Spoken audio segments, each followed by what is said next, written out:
There we go, Jazzy. All right, so now you have to just turn your camera sideways just so we're on the same, other way. Just we're on the same page.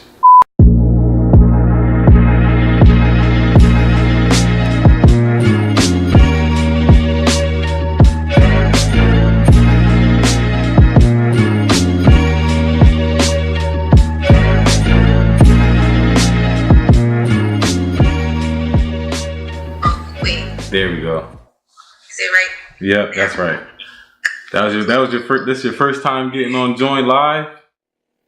Yes, I'm so excited. I'm glad to have you on the show. How are you? I'm good. I'm really good. I'm in this creative space, which I think is really cool that we're doing this today because I'm having my art show soon, so it's just been like a rush of a lot of things to do, but like all of them all happening at once. They're all related to like my purpose. Oh. Like getting into. So and I'm like finding it. So it's like really cool that I'm doing this today because I'm like, wow, I can like talk about we could talk about all that. Your purpose, how it is organizing an art show. We're going to touch all of that if we have the time. Okay, cool. All right, and I see Tavana. Hello, it's Tavana. You just joined. Welcome to Talented Tuesdays. We're going to get started right now, actually. This is Talented Tuesdays, Instagram and friends. I'm your host, Kai Speaks, aka Mr. 215 to 305. Talented Tuesdays is brought to you by the GoldenKey Foundation, developing leaders one step at a time. As you can see, we have our lovely guest. She goes by the name of SnazzyJazzy on Instagram. She's a dancer and artist. Do you consider yourself a creative? I just started to hear this term used when I moved down here. There's like a whole band of people that go at that. They call themselves creatives. I think that's what they call themselves. Yeah, creatives. So definitely gonna start using that word more often. I myself as a creator.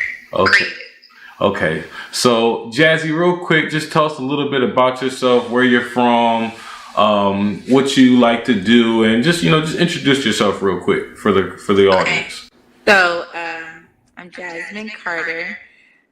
My artist name is Jasmine Marielle, and my nickname is SnazzyJazzy. That's like what I go by. But I'm from Maplewood, New Jersey, and I went to Cheney University. And after college, I stayed in Philadelphia and was just kind of discovering like a new me. So I went through a lot of changes, of course, like graduating college into like adulthood.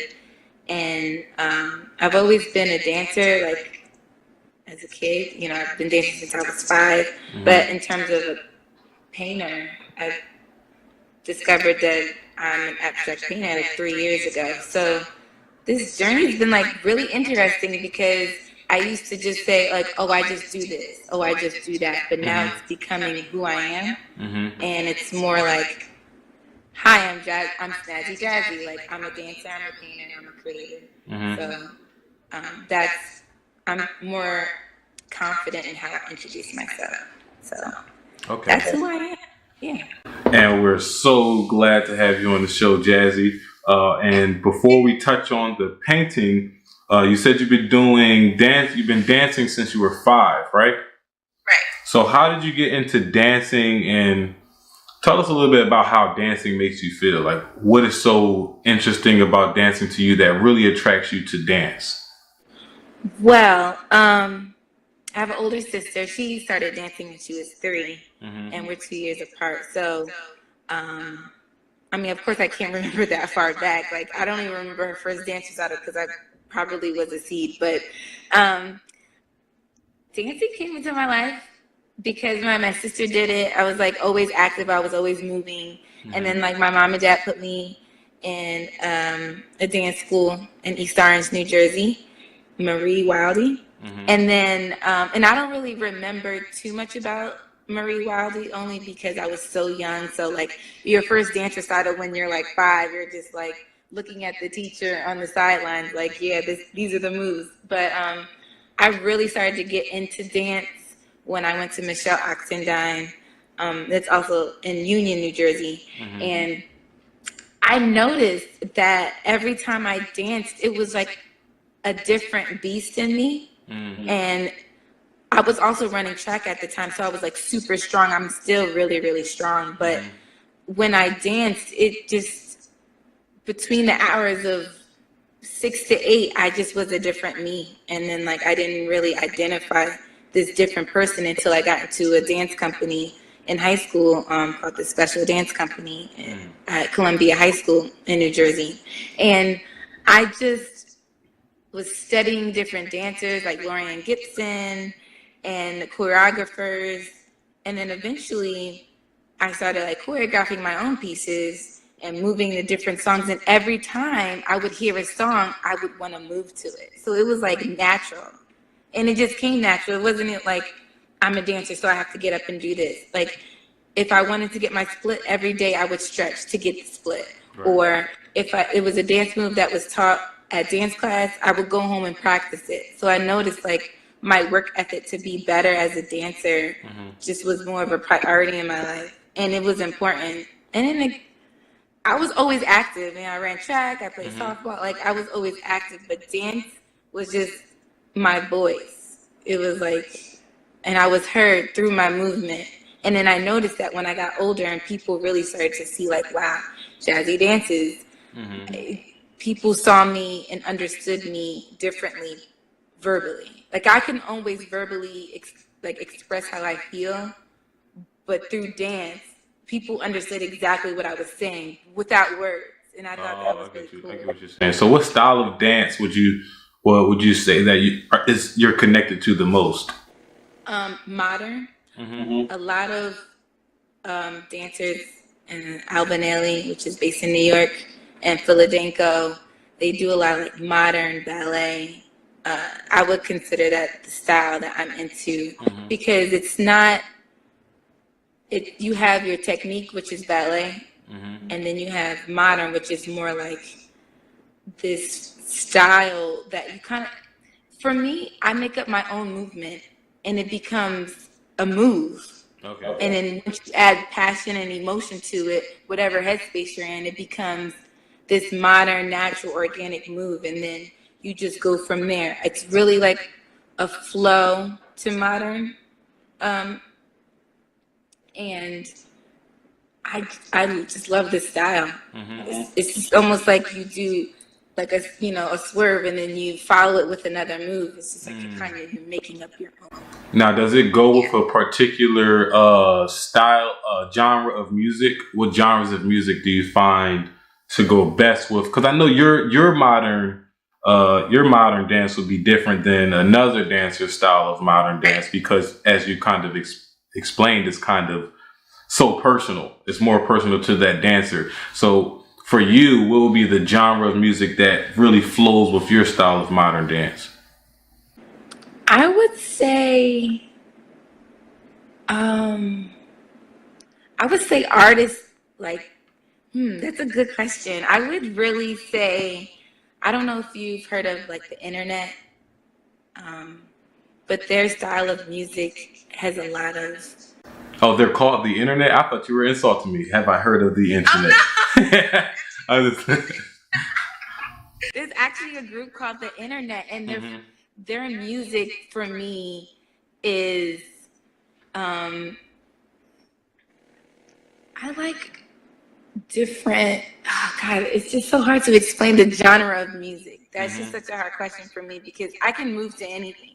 You give me a beat and I could do it, but it has a flow to it, and I feel like once I hear it, I'm like, yeah, that's me.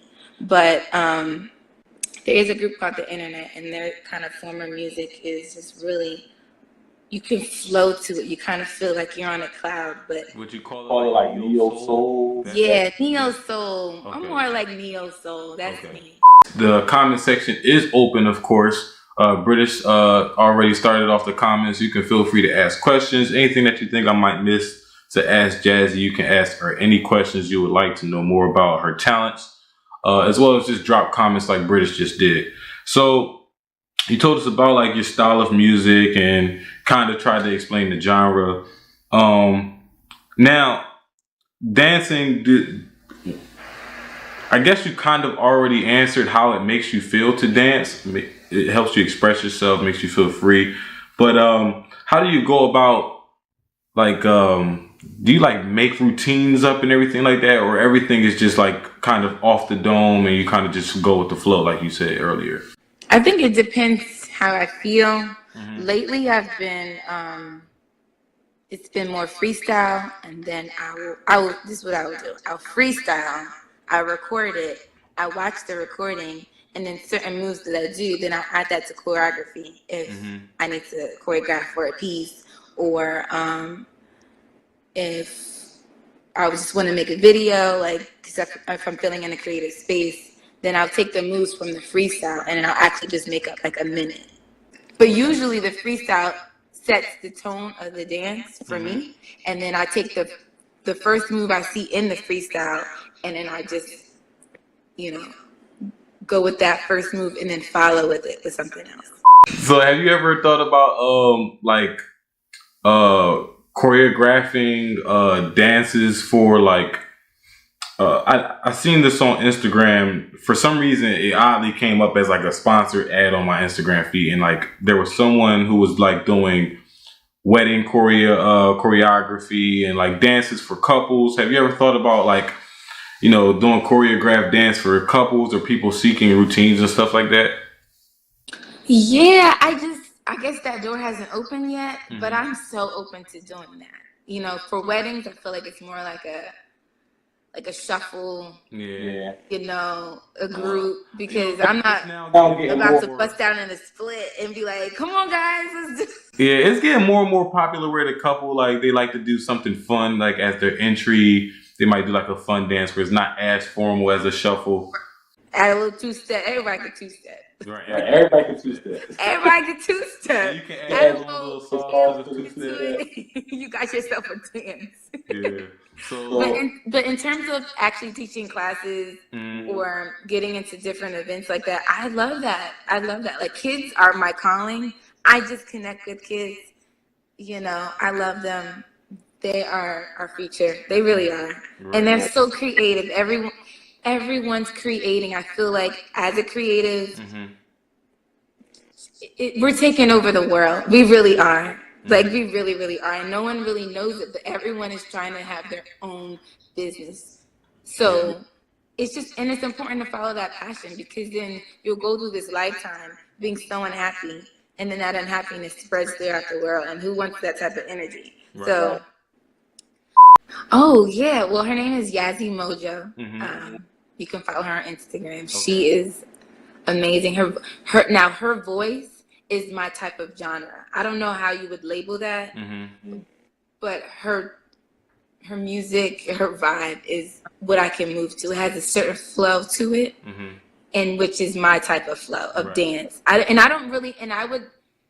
would identify that as modern, but a lot of people would say something different, you know. But it allows me to be free. It allows me to be unapologetic in that moment through my movement. But for that experience for me,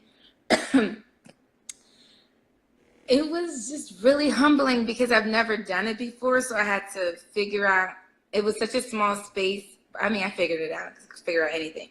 But it was such a small space, and it was really interesting to see how the audience reacted to her voice, and then how the audience reacted to me moving. Because there's a lot going on in one performance. You're like, oh my God, this is a great dancer. Oh my gosh, she has a beautiful voice. So it's just like really confusing, but it flows. And I feel like once you find the dancer that matches your voice, the performance just becomes one. And then eventually you see the individual as the individual. Like, all right, I'm gonna need a dancer for an event. Oh, I'm gonna need a singer. Oh, boop, you guys are a match. Right. And then both parties are happy. So experience for me was really cool. It was new. I improv'd that because it was my first time doing it, and I had only heard the song a couple times before that. So I just wanted to test the waters, see how it it would go, and it actually went really well. Like I love dancing with her, and she's actually performing at my art show, so I'll be dancing with her again. Yeah, I saw you with the Afro Caribbean collaboration with Koba too. That was I was excited when I saw that. That was very full of energy. I had so much fun doing that. Yeah. So and that's what it's about too. Like you should have fun. You should really like. Don't get me wrong. I love dancing, but if it starts to become like stressful, then you're really not. You're not. It just becomes work. Dance doesn't feel like work to me. It feels like it's just what I'm meant to do, and that's what I like doing. I feel like that's my purpose.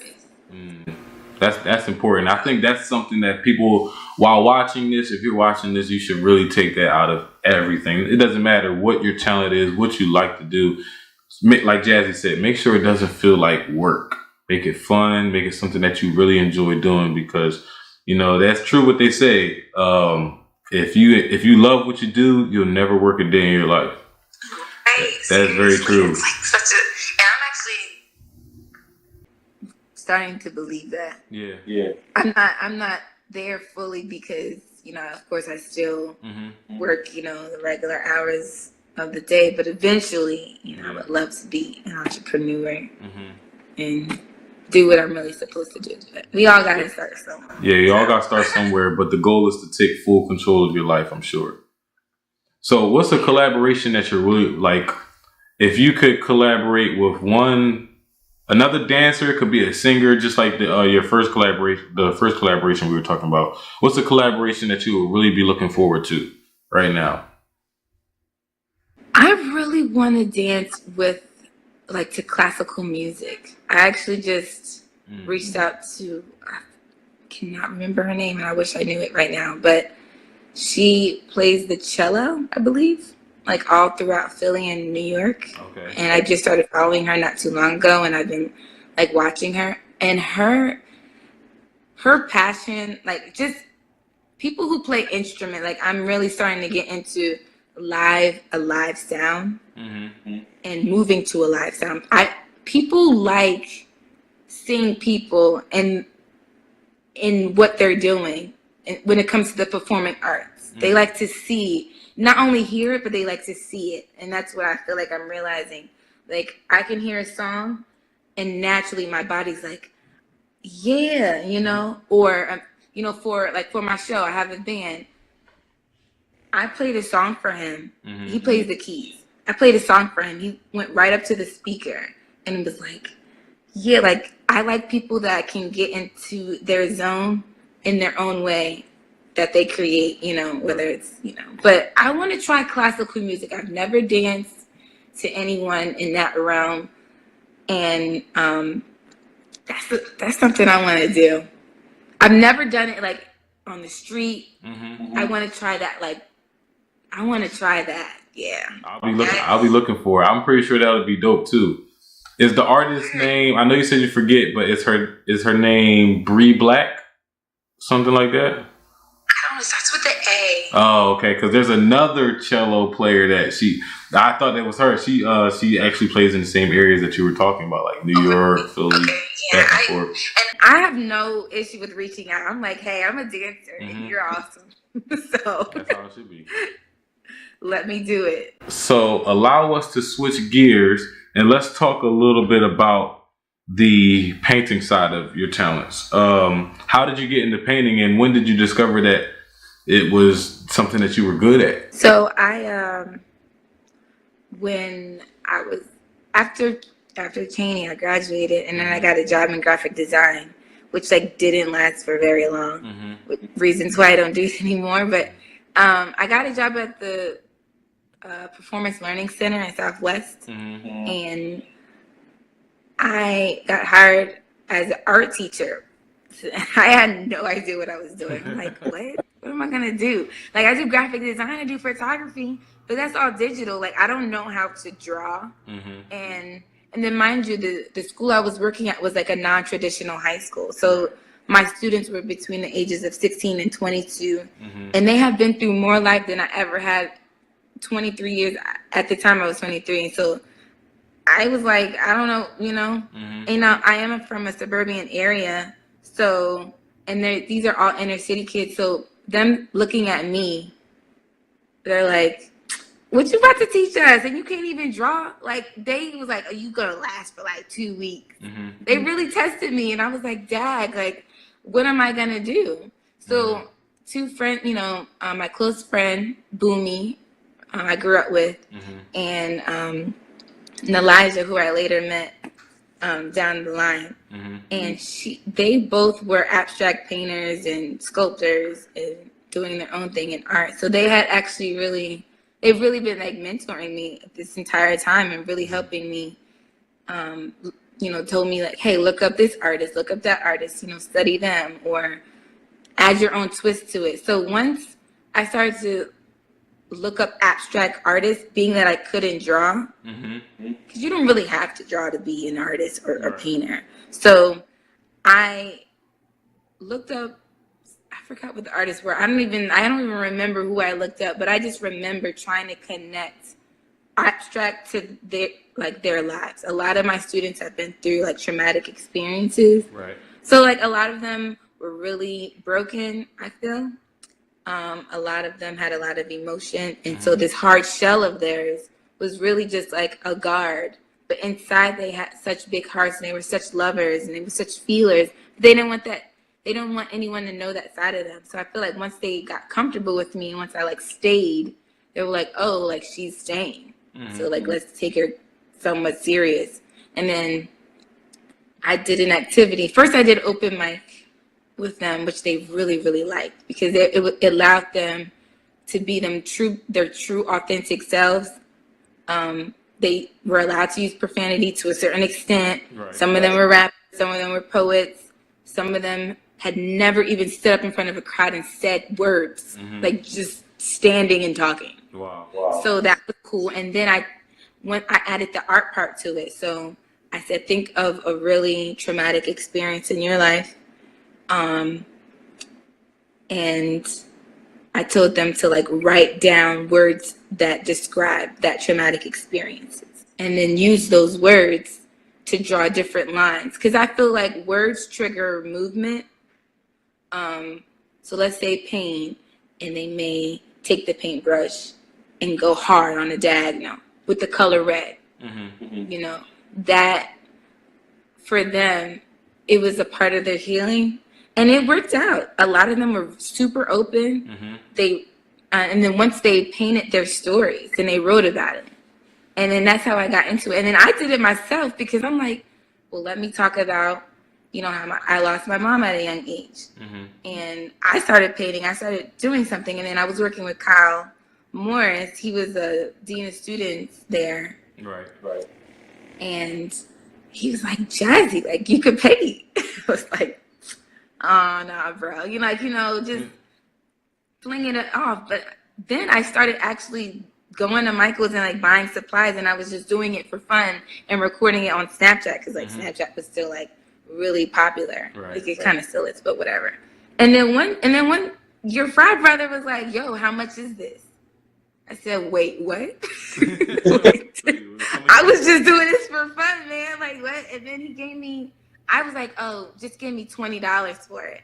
And then Boomy and Elijah were like, what? Are you stupid? Why would you ever? Like, that's luck. But, they're artists. So they're like, girl, like, this is good. And then he ended up giving me $50. And I was like, oh, my God, I paint. And I just continued to do it. And then eventually I got into layering. I got into textures. I got into just different things that now define who I am now. Right.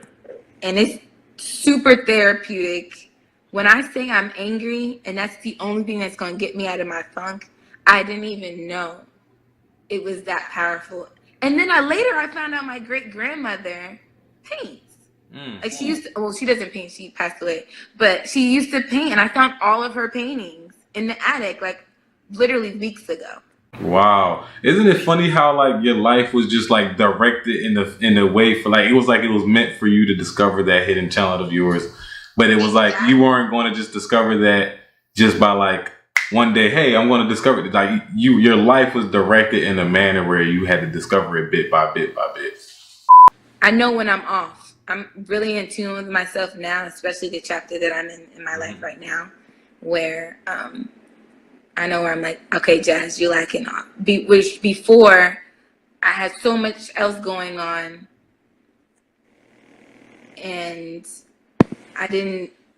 It was like, oh, should I dance today? Like I would question myself. Right. No, if you're feeling some type of way, go home and dance. Right. If you're feeling some type of way, go home and paint. You know, if you're okay with where you are right now, then chill out, give yourself a break. But it's just, I'm still learning along the way. I have a lot to learn, even just about the business aspect of being a creative. I'm gonna say this with my indoor voice because I don't want anybody to hear me. But you should try paint, like having a combination of painting and dancing, since you do both.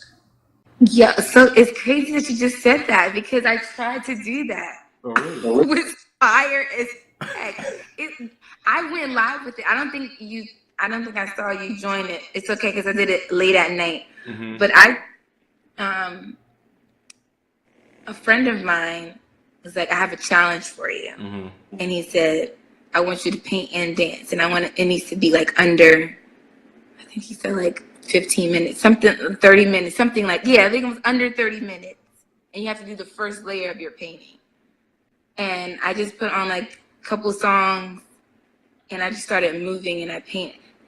I kind of want to show you what I did. I was painting and dancing. I only did it once. I haven't really done it again after that. But it was so cool. And I didn't realize and it flowed. I didn't even feel like I was trying. It just really just flowed. And it was really cool. Hold on, I'm gonna show you what it looks like now. Okay. So I see a lot of different colors. I'm gonna try and guess what types of songs you were listening to from looking at these colors. Okay. So were you listening to maybe you had one song that might have been like some kind of Erykah Badu or some kind of Lauryn Hill in there? Okay. Maybe, yes? Oh, well, not them two in particular, but I had Maxwell. Oh, okay. I had Maxwell. I had Miguel. I had like one slow song, I think Usher. Okay. And what else did I dance to that day? I think that was it. It was a lot. Yeah, I think that was it. It was that was Erykah Badu's song in there. It was. I get mellow vibes from it when I look at it. That's why I guess like Erykah. And I was in a happy space. So the colors were like, blue.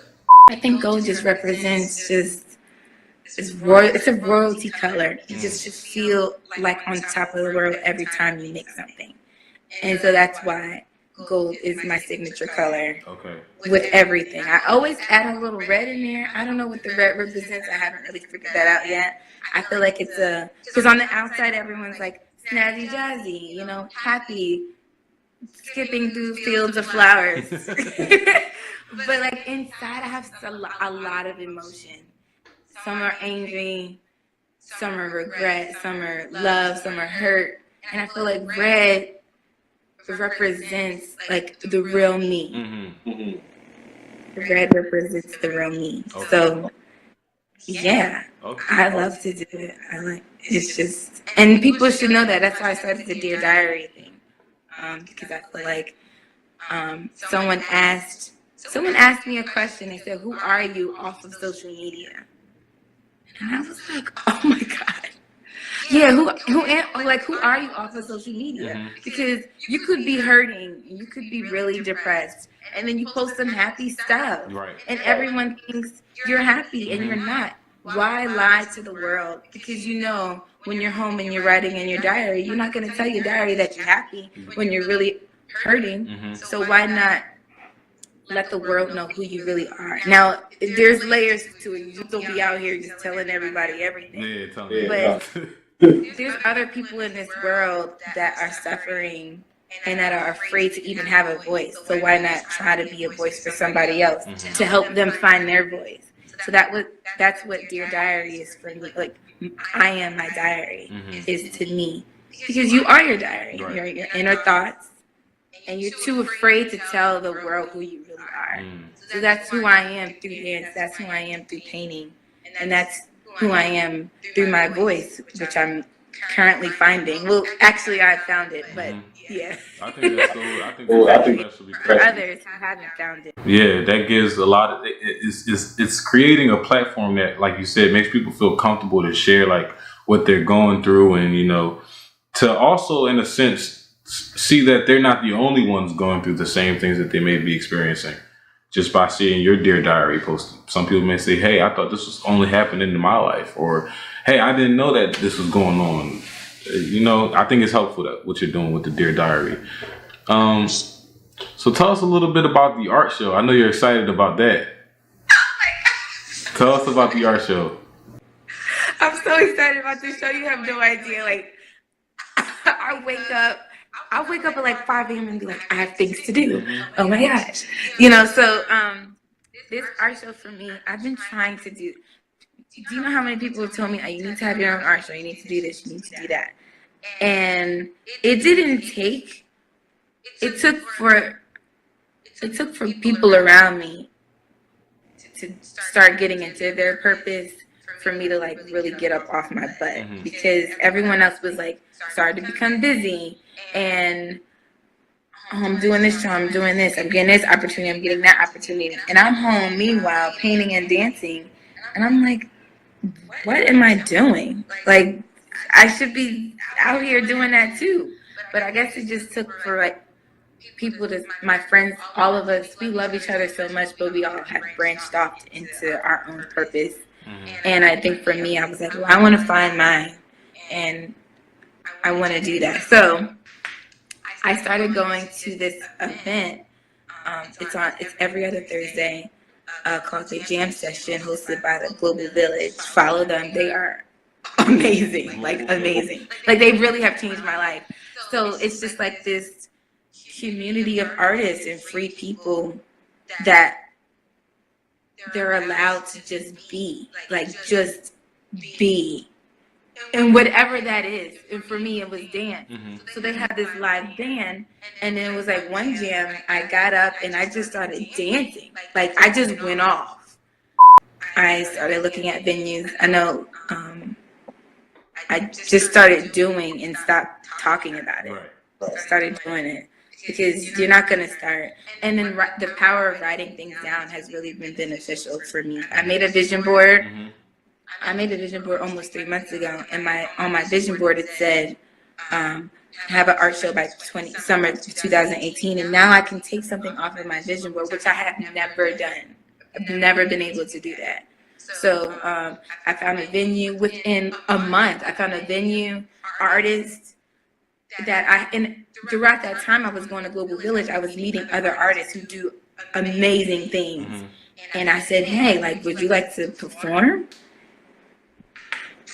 And they were like, yeah, I just need a platform. A lot of these artists out here, they just need a platform. Some of them, like, you got to do certain things for free, and in order to get, like, to paid events. You'll get there, and I know I'll get there eventually too.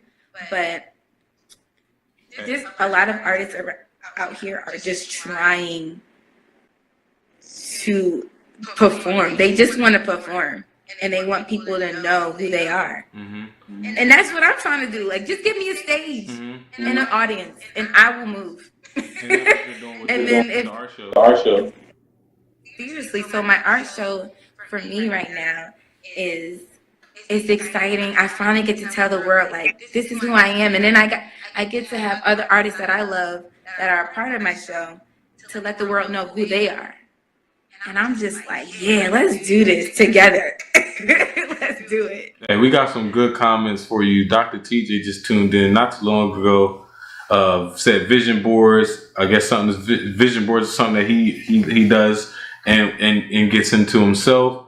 Also, great mentality. You're gonna be very successful. So we got people. She'll be performing at my art show. She's awesome. Okay, Rugrat.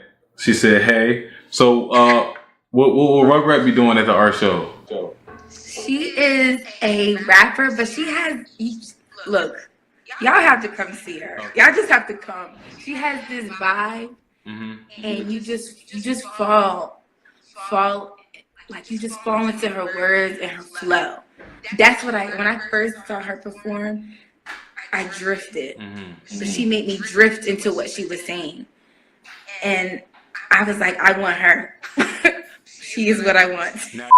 I'm excited. I really, really hope people come out. It's pay what you wish, so ultimately it's a free event. I just want an audience. I just want people to come see what I've been working on, what I've been working hard on, and see other artists who are also having their own vision and their projects going on. But I wanted them to be a part of my dream. So here I am. And you're going to have like art displayed and everything, meanwhile having live entertainment and everything like that?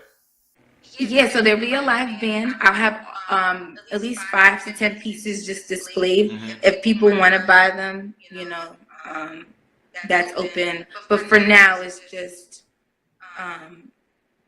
they're just for display. Like, if you want to buy it, of course, we'll talk business after. But they're just for display, just so you see what I'm working on while I'm dancing. With certain performances, I'll be painting. So, but with the Rugrat, I'll be dancing with her. But the next performance, there'll be another dancer, and I'll be painting with her. So each act I'm in, but I'll be doing something different. Wow, this is something big that like. This is very different. I'm not even sure if anything like this has been. When I hear art show, and I'm sure a lot of people who aren't familiar with that space, art show, a lot of people just think, you have some wine and some cheeses and people walking around just looking at paintings and stuff like that. But you've added such a different twist to the concept of art shows and what it actually can be. I think that's important. So tell us about like the planning progress for you. So like, what, after you found your venue and you knew that this was going to be a thing, what came first, the venue, or you started looking for acts and so forth and so on? So, after this show, I feel like I want to keep the momentum, because everyone has their first show and then they just stop. I mean, I think that goes into like everything that you do. Like, oh, I wrote my first poem, and then you just stop. Or I just performed for the first time in front of strangers, and then you kind of just stop. I want artists to continue to create, continue to keep the momentum, because it'll go somewhere. People like consistency. Yeah. People like consistency. Oh my goodness. I'm noticing that about myself. I'm way more consistent than I used to be. I was like, I'm just gonna like paint this now and then like come back to it 6 months later. Like, girl, what you doing? So I want to make I Am My Diary a series. That's the goal. Now, I don't have everything planned out. I'm still really writing raw thoughts out, just like how this show was just a raw thought.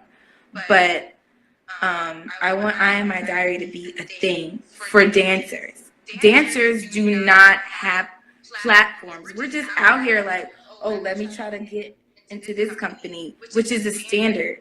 With companies, a lot of these companies look for younger dancers because, they're more flexible or they're more this. I want to create a community for dancers where the audition is not always a thing. Because there's people out here that can actually dance, but they just need like a little push. They need like a little bit, technique here and there. But I feel like once let's say you go to an audition and someone says, oh, you're not what we're looking for, then you doubt yourself. I've been to auditions. I mean, I performed at Apollo, and just based off of, it was, I would have made it to the next round, but it was based off how many people you brought and how many people screamed louder for certain acts. Oh, wow. People loved me, but the fact that I didn't have as much people there as the singer, that was also great. But like ultimately, I should have made it to the next level. But because she brought more people and it was an audition, then she won and she made it to the next level. So I'm like, dag, I don't want it to be that way, because then that as a dancer, as a creative, that makes you feel like, oh dang, I'm not good enough. Right. But you are. Like, you really are, and and I'm really great. Mm-hmm. And other people are really great too, but people don't know about them. So I want to make that. I want people to be seen. Mm-hmm. I really want people to be seen. That's really what's in my heart, and everyone deserves to shine. Everyone deserves to shine. That's just my mentality. And so Yeah, because I want to shine, and I want others to shine with me, and then shine individually, and so forth. And so TJ asked a question about your art. He asked if that's a piece of yours in the background. So TJ, yes, it is, y'all. Tell us a little bit about it again, because TJ joined in a little bit late, and you have some other folks that tuned in a little late. So tell them about that painting and what prompted you to creating that piece. I painted this. I was in a really, really bad space, like really negative. It was super negative, and you wouldn't even know because it's so colorful. But I call this piece Negative Space because and at the time I was like, thought I was in love, and I really wasn't. And it was just, I just thought I was many things that I wasn't at the moment. And I call it Negative Space because there were a lot of spaces in between that situation that were unanswered questions. And for me, and I used bright colors because in that moment I was still happy with the person. I was like, oh, I'm in love, this is awesome, this is great. And it really wasn't. Inside I was empty. And there's a lot of, and that's why I call it Negative Spaces, because there's a lot of things that weren't filled, and I wasn't filled in it. And I ended up like letting those feelings go, and now it just hangs on my wall, and I'm just reminded that I'm no longer there. And that's what art is for me. I look at certain pieces, I'm like, dang, I was mad happy, or dang, I was really angry. And I'm like, whoa, like, shout out to you, because you're no longer there. And now I can sell it, and I'll be okay with giving it away.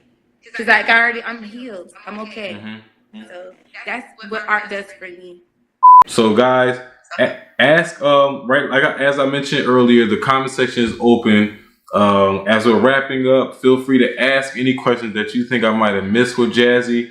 And Jazzy, my last question for you is, while we're letting people get those last minute questions in, my last question for you is, I ask this every week, and it's the red pill or the blue pill. So judging my personality, I'm sure a lot of people are already expecting what the answer is going to be. But if you had one pill that you had to take, the red pill or the blue pill, the red pill, you go forward 10 years and you have $5 million liquid in your bank account. Or you take the blue pill and you go backwards 10 years, but you know everything that you know now. Which pill would you take? Forward, you said? Yep, forward, and then $5 million, and then the blue pill is backwards, and you have, you know everything that you know now. Oh my gosh, this is a good question. Oh snap! Wait, okay. So if I go forward 10 years, and I don't know anything though. Well, you just skip. You're skipping 10 years. You don't know what happened within that 10 years, but you do have $5 million. I have $500. $5 million. Billion. I'm a billionaire. What? Okay. A millionaire. Million. Oh my gosh. I'm stuck. I've never felt this way. Okay.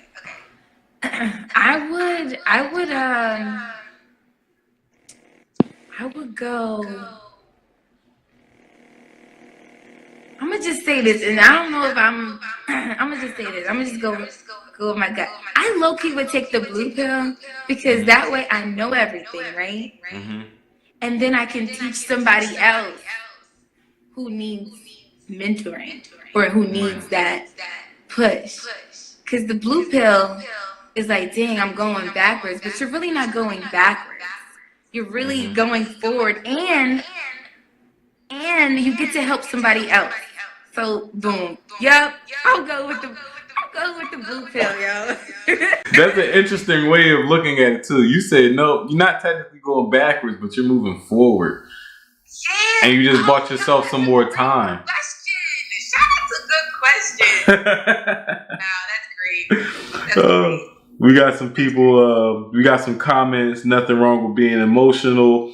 Rugrat, she said blue too. She said she'll be rich for the fact that she'll know the outcome. She'll know the outcome of every sports game if you go back.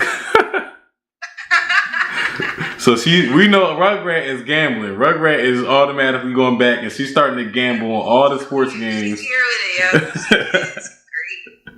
And Miss AK85, she said, I saw somewhere that she's having a show to display her artwork. Oh, yeah, so you just missed us. We were talking about the art show. So Jazzy, just real quick, as we wrap up the show, sum up what the art show is, where it's going to be, when it's going to be, and, you know, tell us something that you're most excited about the art show. Okay, so my art show is Sunday, July 29th. It's from 4 to 7. And it will be expression through movement and through live performances. So it'll be a lot of movement, a lot of music, loud, and expression. And every performance tells a story. Also, there'll be vendors there, like refreshments, not too much. And it's at the Broad on Mifflin. I believe that's South Philly. The Broad. The flyer is on my Instagram at SnazzyJazz. So if you follow me, I just posted actually yesterday all the performers, where it's going to be, and what I'll be doing. So if you want to follow me, it'll be on there. Also, what I'm excited about, it's called I Am My Diary. I hope they got the explanation of that, but if they didn't, it's basically me telling my story in human form. That's a good way of putting it. And I'm excited. What I'm looking forward to is, honestly, I just want to be, and I want people to see me in my element, in my, like, hardcore, you know, because when I'm dancing, I don't see anything. I'm just being my true self. Like, if I was to stand in the mirror and start dancing, I just want people to see me for who I am, what I do. And hopefully that it goes off from there. Because I feel like when you are in your purpose and you're doing what you're supposed to be doing in your heart, even though others may not agree, because money is you know, it's hard to get money, and, you know, but you got to start somewhere. So I'm just happy to be there. I'm happy this is happening, and I'm happy people love me and support me enough to come. I wish I could come, but, you know, I'm all the way down here. So upset you can't be there, but it's all good. I'm gonna try and send my mom there so she can take pictures. I'm gonna try and send my mom so she could get some pictures and everything like that. Yes, please tell her to come. Tell her to come. Yeah, she's actually asked you right there. She's asking you about it now. She said she's gonna follow you. Yeah, she's gonna get it. I'm sure she's gonna be there. 7/29. And for everybody else, look out for the art show, July 29th, Sunday at the Broad. On Mifflin. The address is on the flyer. So follow SnazzyJazz on Instagram at SnazzyJazz. And you can actually just click her name. She's on the live right here. Also put her @name in the comments. So, you know, if you're interested in going and you want that flyer, go check her out at SnazzyJazz. Again, Jazzy, it's been lovely having you on the show, and I loved hearing about your art show and everything you're excited about. I will mention you should when we get off, send me a video of you doing that live performance with the singer, and so I can include that on the YouTube video when I put this on YouTube tomorrow. Okay. All right. Everybody else, this is Talented Tuesdays, brought to you by the GoldenKey Foundation, developing leaders one step at a time. My name is Kai Speaks, aka Mr. 215 to 305, and you all have been great. I thank you for your comments and your questions. TJ, Miss AK85, everybody else like that. And Jazzy, again, special round of applause to you. I appreciate you for getting on the show and joining us tonight. Yes, I appreciate you too. This is great. Oh, I'm so happy. I'm just so happy for Thank you. Okay, and we are right on time because Instagram telling me I got a minute left anyway. So we are right on time. Again, Jazzy, thank you, and I'm gonna let you know once it's on YouTube, okay? Okay, cool. All right. Thank you for having me. No problem. Everyone have a great night. Bye. The steps that you take when you're hearing all the thoughts in the space, the gift of your grace, Promise me you won't float away.